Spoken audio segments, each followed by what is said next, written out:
Hi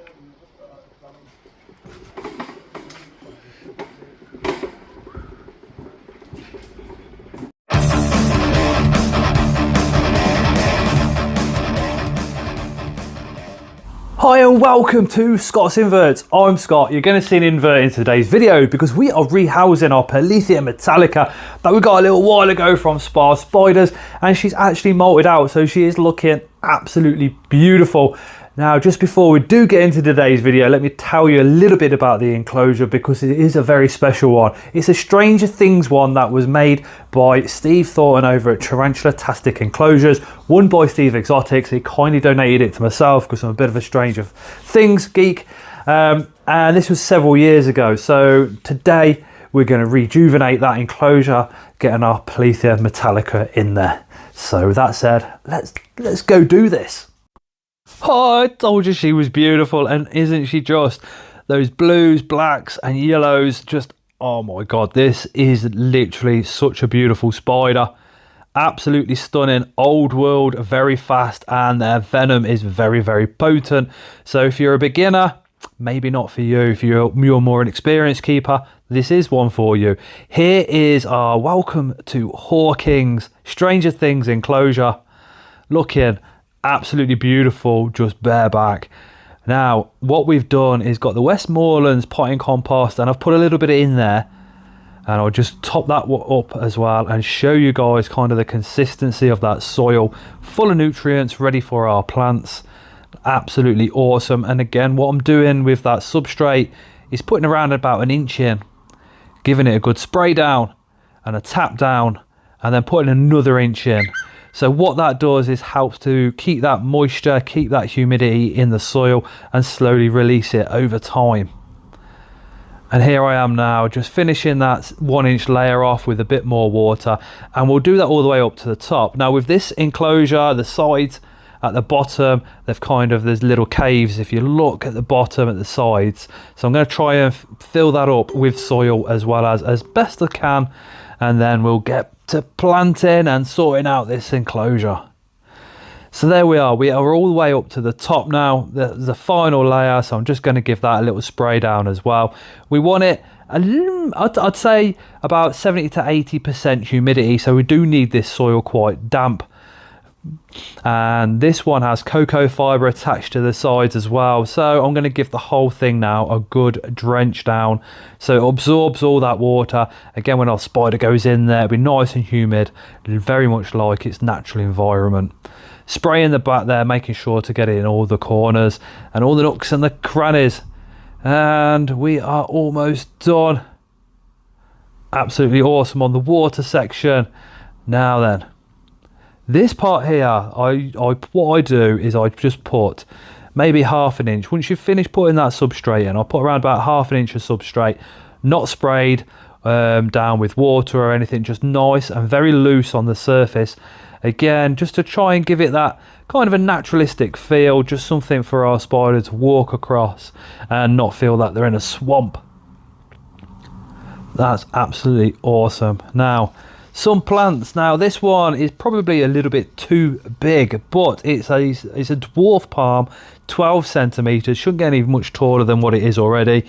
And there's a QR code if you want to go and check it out as well. But all these are individual plants, which is going to make life a little bit better. So what I'm going to do is remove it, split it up, and put small segments coming down the sides.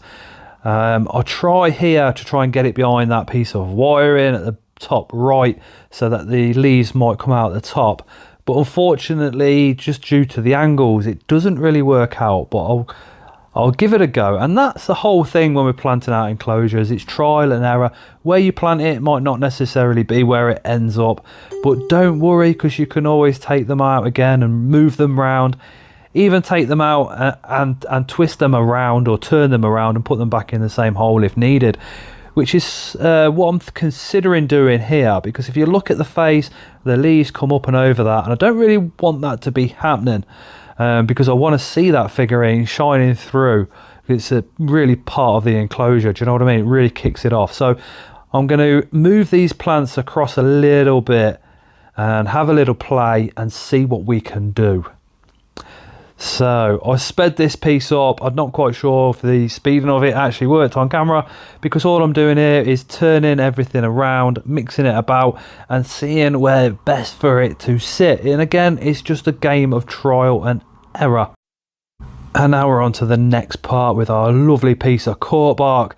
I'm going to put that just off center, so again we kind of see that cork bark, we see the plants, and it brings our eye up into that figurine. But look, we have that opening down there at the bottom. I've already got a little bit of substrate in there by accident, which kind of gave me the idea of putting more substrate in, and you'll see why in a couple of seconds. So let's get a fair bit of in there. I don't want too much substrate in there because something else has got to go in and sit in there as well.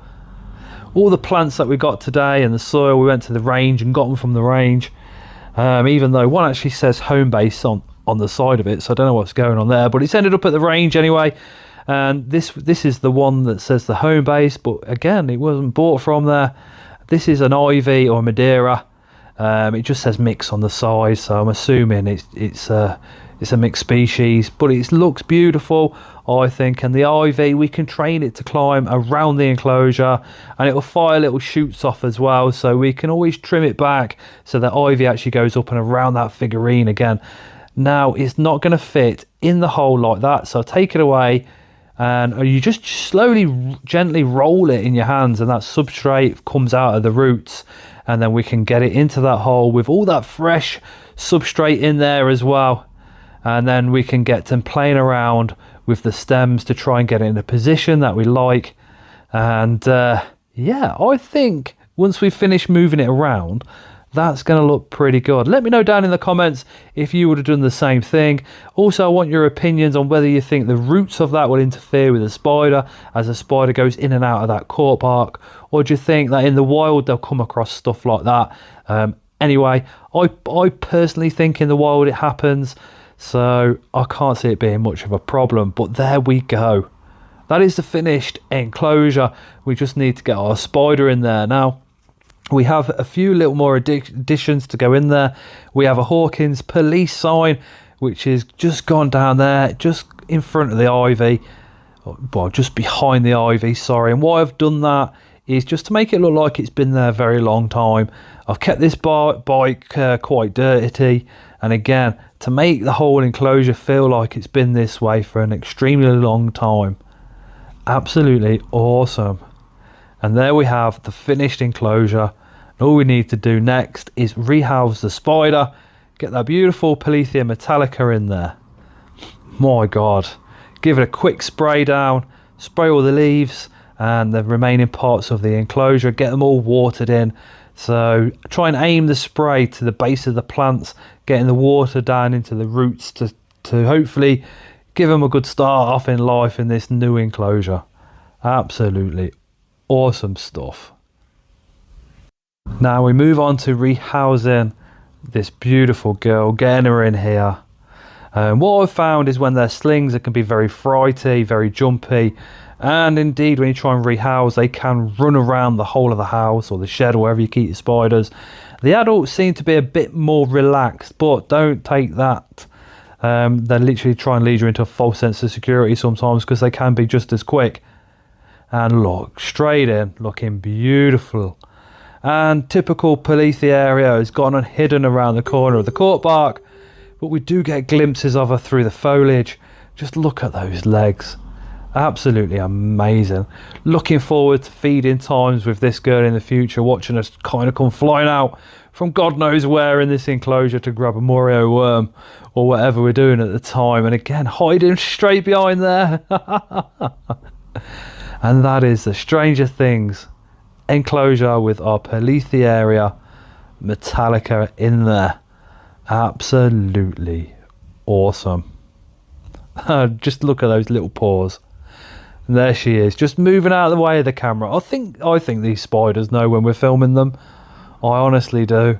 If I hadn't got that camera out, she'd be sitting on the top there, literally shaking her bum and all sorts. But what a beautiful spider. Boom! P.metallica GOOTY Sapphire.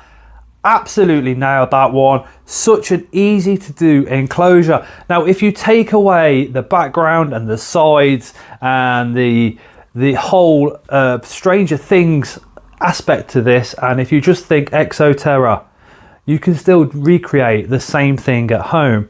So the Westmoreland's potting compost goes in first. That's full of nutrients, which is really going to help those plants to grow. It's really important because if we just use cocoa fibre, that contains absolutely nothing and those plants will actually die. So that's why I've gone for that potting compost, because it contains everything the plants will need. Couple of little plants that you think will be all right for that enclosure. I've gone for the greens because the greens with spiders tend to really set it off, especially if you're using a little bit of moss or some leaves on the bottom of the enclosure as well as. Now, if you get the tall ones like I did, you can put them across the back, but if I'd have done that, you wouldn't have been able to see the figurine. So that's why I've gone for the sides. So normally what I would do without the figurine being there is build up quite high at the back, put a cork tube in the center, and then put some smaller pieces of plants around the sides with some bits of moss and some of that leaf litter as well. But it'd be really interesting to hear from you guys to what you think of today's video. Let me know down in those comments. Remember, channel members get 15% off over at sparspiders.co.uk. And if you're not subscribed, hit that subscription button. I'm doing different things. We've got some different types of videos coming out, things that you guys have kind of liked and asked for more of. Well, there's going to be more of them. So with that said, we shall see you again on the next one.